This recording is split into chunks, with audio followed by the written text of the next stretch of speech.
ከአማራ ፋኖ ህዝባዊ ድርጅት የተሰጠ አስቸኳይ መግለጫ ሚያዝያ 6 2017 ዓ.ም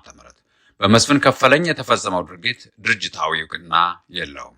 የአማራ ህዝብ ከሚደርሱበት ስርዓታዊና መዋቅራዊ ዘር ማጥፋትና ማጽዳት ራሱን ለመከላከልና ለማዳን የትጥቅ ትግል ብቸኛ አማራጭ መሆኑ በመታመኑ የመዳንና የመኖር ዓላማ ከግብ ለማድረስ ከ50 ዓመታት በኋላ ከደምና አጥንት የተወለደ አታጋይ ድርጅት ተመስርቷል። ሆኖም የአማራ ህዝብ ለዓላማው አታጋይ ድርጅት እንዳይኖረው በውስጥና በውጭ ሰርጎ ገቦች ሲሰራበት የኖረው የዘመናት ሴራ ዛሬም እንደወትሮው ቀጥሏል። ትግላችን ህዝባዊ መሰረቱ እየሰፋ በሰው ኃይል፣ በአደረጃጀት፣ በትግል አድማስ፣ በወታደራዊ ቁመና ከአማራ ህልውና አልፎ የኢትዮጵያን ሀገረ መንግስት የማስቀጠል ቁመና ላይ ደርሶ ሲያዩ ሊበሏት ያሰቧትን አሞራ ጅግራነች ችሏታል እንዲሉ አበው ውስጣችን አድብተው በቆዩ ሰርጎ ገብ ግለሰቦች በኩል ድርጅታችን ከባዴን ብልጽግና ጋር የድርድር ሂደት እንደጀመረ አስመስለው ማደናገሪያ ይዘው ብቅ ብለዋል።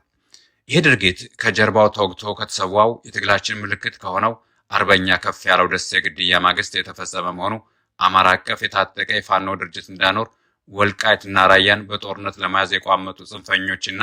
ፋሽስቱ የብልጽግና መንግስት ምን ያህል ተናበው እንደሚሰሩ ተጨባጭ ማመላከቻ ነው። ስለሆነም አንድ በመስፍን ከፈለኝ ስለተፈጸመው ድርጊት አፋድ እንደ ድርጅት ምንም እንደማያውቅና እንደ ህዝቡ በማህበራዊ ሚዲያ የሰማው መሆኑን፣ ሁለት መስፍን ከፈለኝ በየትኛውም እርከን ካሉ ያገዛዙ ወኪሎች ጋር በቀጥታም ሆነ በተዘዋዋሪ ምንም አይነት ግንኙነት እንዲያደርግ ያልተወከለ መሆኑን፣ ሶስት መስፍን ከፈለኝ በድርጅታችን ህገ ደንብ መሰረት በህግ ቁጥጥር ስር ውስጥ እንዲውልና ሰብአዊ መብቶቹ በተጠበቁ መልኩ ምርመራ እንዲደረግበት ትዕዛዝ መተላለፉን፣ አራት ከምርመራው ውጤት በኋላ ውጤቱን ለህዝብ ይፋ እንደምናደርግ፣ አምስት የስልክ ቅጂው የተለቀቀው በአገዛዙ መሆኑን፣ ስድስት የአገዛዙ ዓላማ ድርድር ቢሆን ኖሮ ቅጂውን በዚህ ጊዜ የሚለቅበት ምንም ምክንያት የሌለው መሆኑን፣ ድርድርና ሰላም የሚላቸውን ለማደናገሪያ ብቻ የሚፈልጋቸው መሆኑ በዚህ ድርጊቱ በመረጋገጡ ህዝባችን የጀመረው የትጥቅ ትግል አጥብቆ